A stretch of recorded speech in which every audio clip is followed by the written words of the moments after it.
Dari Abu Abdurrahman bin Umar bin Khattab radhiyallahu anhuma qala sami'tu Rasulullah sallallahu alaihi wasallam yaqul. Dari Ibnu Umar dia mengatakan aku mendengar Rasulullah sallallahu alaihi wasallam bersabda. Intalaqa thalathatu nafarin mimman kana qablakum.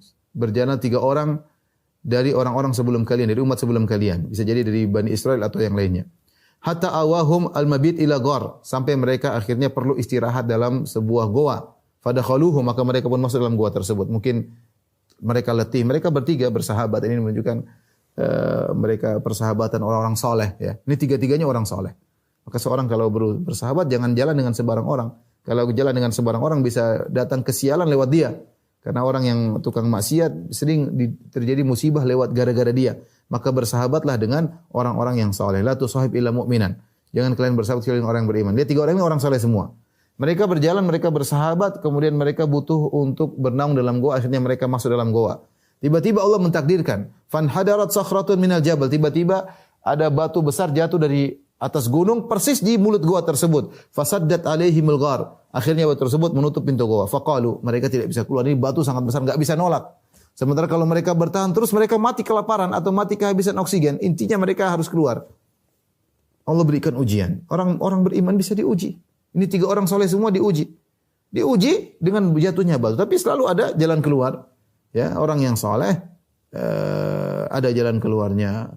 Wa may taqillaha yaj'al lahu makhraja. Barang yang bertakwa kepada Allah, maka pasti ada solusi. Makanya Syekh Utsaimin rahimahullah berkata, kalau ada seorang tertimpa dengan musibah atau tertimpa dengan problem dan tidak ada solusinya, maka perhatikan ketakwaannya. Mungkin ketakwaannya bermasalah.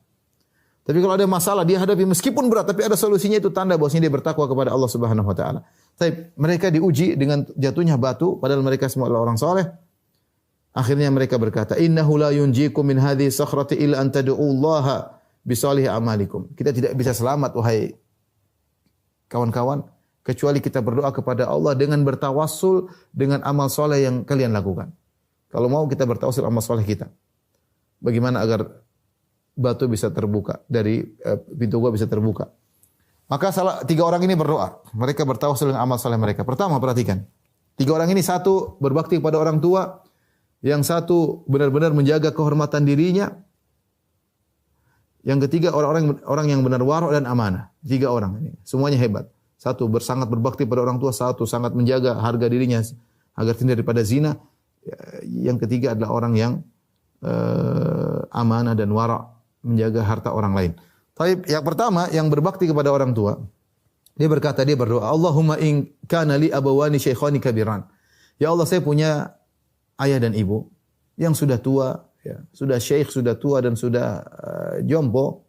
Wa kuntu la aghbiku qablahuma ahlan wala malan, ya. Dan aku tidak memberikan air susu kepada mereka di waktu sore. Al-ghabuk maksudnya memberi minum susu di waktu sore.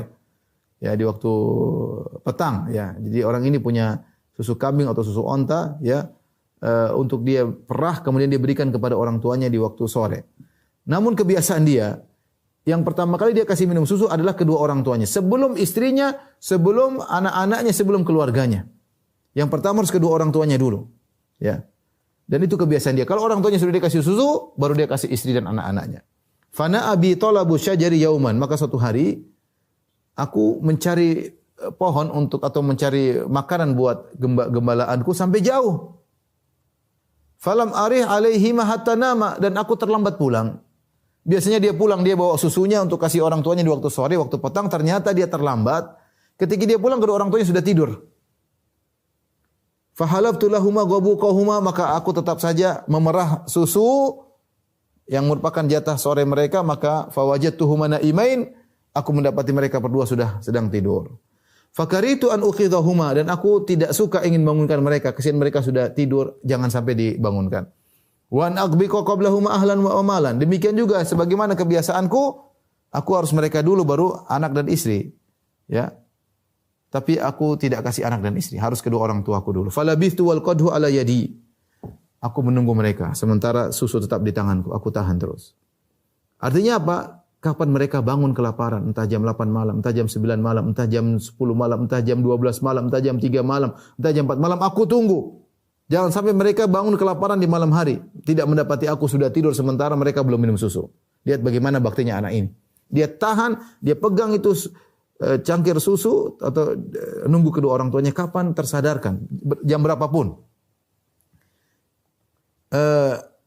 Antazir istiqadhahuma hatta barakal fajar. Aku tunggu mereka bangun, ternyata mereka bangunnya di waktu fajar, subhanallah. Semalam suntuk dia tidak tidur. Karena kalau dia tidur, kasihan orang tuanya kelaparan di tengah malam. Dan dia tidak membangunkan, orang lagi pulas jangan dibangunkan. Ya. Maka dia tunggu, ternyata Allah mentakdirkan dua orang tua ini tidak bangun kecuali di waktu subuh. Wasyabiyanu yatadagawna inda qadami. Sementara anak-anakku nangis, kelaparan, mereka menangis di kakiku. Ayah minta minum, minta susu. Namun aku punya kebiasaan, orang tuaku dulu baru anak-anak. Meskipun anak menangis, aku tidak peduli. Fastaiqadha, ternyata mereka berdua orang tuaku baru bangun ketika di waktu fajar. Subhanallah, nunggunya lama sekali. Fasyariba ghabuqahuma, kemudian mereka dua pun minum susu mereka berdua. Ini amal soleh. Dia berkata, Allahumma in kuntu fa'altu dzalika bitika wajhik fafarrij 'anna man hanu fi. Ya Allah, kalau memang engkau tahu aku melakukannya karena mengharapkan wajahmu, karena ikhlas, bukan karena disanjung oleh orang tua, bukan karena saya untuk saya share kepada teman-teman bagaimana baktinya saya, tapi benar-benar saya melakukannya karena engkau ya Allah, fafarrij 'anna man hanu fi. Maka berilah kelapangan bagi kami atas musibah yang menimpa kami. Min hadhi sakhrah, karena batu ini telah menutupi pintu goa, bukakanlah. Fanfarajat syai'an la yastati'inul khuruj minhu. Allah geser itu batu dengan kuasa Allah. Digeser dari mulut gua, digeser. Tapi sedikit, badan mereka belum bisa untuk keluar, tapi tergeser. Orang ini bertawasul dengan baktinya kepada kedua orang tuanya. Menakjubkan bagaimana kesabarannya ya. Luar biasa. Bagaimana perhatian sama kedua orang tua. Kita berharap kita yang masih punya orang tua, jangan sia-siakan untuk berbakti kepada mereka, karena itu adalah pintu surga bagi anak-anak ya. Apapun yang mereka minta, kalau kita bisa lakukan. Ya. Semaksimal mungkin. Kalau nggak bisa apa boleh buat. Tidak jadi masalah. Yang kedua, akhirnya berdoa karena pintu gua belum terbuka. Allah mentakdirkan pintu gua tidak terbuka karena biar ketiganya berkata dan menjadi pelajaran bagi kita. Wa qala al-akhar, yang kedua berkata, Allahumma in kana, dan ini orang yang menjaga harga dirinya, dia meninggalkan zina karena Allah. Perhatikan betapa berat ujiannya. Dia mengatakan, Allahumma innahu kanat li ibnatu ammin. Ya Allah, sungguh dulu aku punya sepupu wanita, putri pamanku. Kanat ahabban nasi ilayya, dia adalah orang yang paling aku cintai. Dia mabuk kepayang. Dalam riwayat yang lain, kuntu uhibbuha ka asyaddi ma yuhibbur rijalun nisa. Aku mencintainya seperti cinta yang paling besar dari seorang laki terhadap wanita. Artinya gampangannya, kalau ada lelaki cinta kepada wanita yang mabuk kepayang, ya, itulah aku orangnya. Aku benar-benar cinta sama dia. Dan dia sudah, artinya ini laki sudah sangat cinta kepada sepupunya tersebut. Kemudian fa'aradtuha ala nafsiha famtana'at minni, dan aku sudah berusaha merayunya agar dia mau berzina denganku, tapi dia selalu tidak mau. Subhanallah, ini dia sudah berusaha ngerayu. Karena saking cinta dia tidak bisa mengontrol hatinya. Dia sangat cinta kepada wanita ini. Seakan-akan memang tadi kalau ada orang di atas muka ini cinta mabuk kepayang, yang paling cinta itulah aku. Ini cinta yang paling dalam. Itulah cintaku. Sampai satu hari, hatta alamat biha sanatun minas sinin. Dia mengalami kesulitan, entah kemarau, paceklik ya. Ya, mengalami dirinya dia pun kesulitan. Mungkin keluarganya juga kesulitan. Maka wanita ini berpikir, ada orang yang sangat sayang kepada dia untuk bisa minta tolong. Terpaksa dia menjual dirinya. Sebagian orang, waliyadzubillah, ya mau diapain? Dia terpaksa menjual diri, terpaksa melakukan kemaksiatan, terpaksa melakukan, karena butuh ekonomi. Butuh ekonomi. Ya. Wanita ini dia butuh, mungkin keluarganya makan, mungkin bapak ibunya perlu makan, dia bingung. Apa yang harus dia lakukan? Maka dia ingat sepupunya lelaki yang sangat cinta sama dia. Saatnya dia minta duit dari lelaki tersebut meskipun harus mengorbankan harga dirinya, ya, kesuciannya. Dan laki-laki ini sangat cinta kepada wanita, sudah dirayu-rayu enggak bisa. Faja'atni, kemudian datanglah wanita tersebut kepadaku, kata lelaki ini, fa'ataituha 20 wa 100 dinar. Dan aku berikan kepada dia 120 dinar. Ini kalau kita mau ukuran dinar dari zaman Rasulullah SAW, kemudian ini saya tidak tahu sebesar apa, tapi 120 keping dinar. Kalau kita konversikan dinar zaman Nabi dengan sekarang, satu dinar adalah 4/4 gram emas. Jadi kalau 100 dinar berarti 425 gram emas, hampir setengah kilo. Tambah lagi 20 dinar, ya, 20 dinar sama dengan 80 ya. Berarti 85. Berarti ini sekitar 425 tambah 85 500 sampai setengah kilo kalau kita mau konversikan. Setengah kilo emas. Banyak setengah kilo. Dia butuh dana sebesar itu, maka saya pun kasih dengan syarat ala an tukhalliya baini wa baina nafsiha. Syaratnya ya agar dia menyerahkan dirinya, dia menyerahkan kegadisannya, dia menyerahkan kesuciannya. Ini setengah kilo siap emas, ambil. Fa fa'alat. Ini wanita, bagaimana lagi? Dia tadinya mungkin minta tolong tidak apa-apa, tapi ternyata ya sudah, mau apa lagi? Kelaparan, kesusahan, setahun dalam kondisi paceklik, ya sudah. Dia pun lakukan, dia pasrah. Hatta idza qadartu 'alaiha, kata sang lelaki, sampai ketika saya mampu untuk berzina dengan dia. Dalam riwayat falamma qa'attu baina rijlaiha, aku sudah berposisi di depan dia, sudah di antara kedua pahanya, di antara kedua kakinya, tinggal melakukan zina. Ya mungkin sudah dalam kondisi terbuka, sudah. Bayangkan ini sudah di puncak-puncak syahwat. Sudah yang dia cari-cari selama ini di depan dia, ibarat orang sudah kelaparan, tahu-tahu makanan depan dia. Tinggal disantap dan sudah benar-benar di puncak kelaparan. Lelaki ini pun demikian. Dia sudah duduk di antara kaki dua wanita tersebut. Saya tidak tahu ini bagaimana. Ini hebat, lelaki ini sangat hebat. Sudah tinggal melakukannya. Ya namanya orang kalau sudah syahwat sudah bergerak, ya sudah bergejolak, orang bilang telah hilang sepertiga akal, bahkan bisa hilang seluruh akalnya. Kalau sudah syahwat sudah bergejolak. Dan dia sudah melakukan, mau ingin melakukan zina, tiba-tiba wanita tersebut berkata, ittaqillah, bertakwalah kepada Allah. Dia ungkapkan dari hatinya wanita ini. Dia tidak pingin, tapi kondisi membuat dia harus berzina. Kalau enggak dia enggak makan demi untuk mendapatkan uang agar dia bisa hidup. Tapi hatinya meronta. Dia tidak melawan, tapi dia ingatkan dengan kata-kata, ittaqillah, bertakwalah kepada Allah.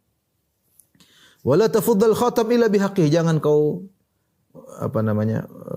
membuka keperawanan kecuali dengan haknya. Itu nikah, bukan begini caranya.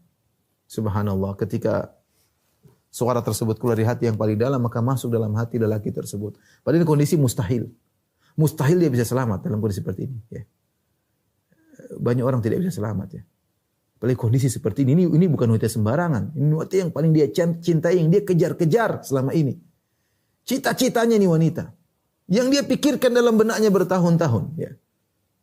Kemana-mana tidak pikir kecuali wanita ini. Sekarang depan mata tinggal digauli, tahu-tahu dia bilang ittaqillah. Coba dia bilang ittaqillah dari awal. Sudah begini baru bilang ittaqillah. Apa kata laki ini? Fansaraftu anha, aku pun meninggalkannya. Wahai ahabbun nasi ilayya, dan dia orang paling aku cintai. Aku meninggalkannya bukan karena enggak suka, saya masih mikir, masih suka, tapi ya sudahlah. Ittaqillah, terngiang-ngiang dalam benakku. Bertakwalah kepada Allah. Mau diapain? Ini perempuan yang aku kejar-kejar. Yang paling aku sukai, yang aku rindukan, yang aku impikan, yang aku hayalkan seluruh ini di depan mata. Tiba-tiba aku meninggalkannya karena satu kalimat, ittaqillah, bertakwalah kepada Allah. Dia berkata, aku tinggalkan itu wanita, wahia ahabbun nasi ilayya, dan dia adalah orang yang paling aku cintai. Wa taraktu dhahaba alladhi ataituha, dan emas aku biarkan, setengah kilogram emas aku biarkan bersama dia. Allahumma in kuntu fa'altu dzalik ibtiqa wajhik fafruj anna ma nahnu fi. Ya Allah, jika aku melakukannya itu semua karena Engkau ya Allah, karena ikhlas mengharap wajah-Mu, bukan karena disanjung, bukan karena dipuji, bukan untuk saya share, saya kasih tahu orang cerita ini, enggak. Saya cerita ini karena saya berdoa. Ini orang bukan cerita sana sini, enggak. Karena dia bertawasul dalam kondisi mendesak, dia sebutkan amal dia bilang ya Allah, karena aku melakukannya karena Engkau ya Allah. Fafruj anna ma nahnu fi.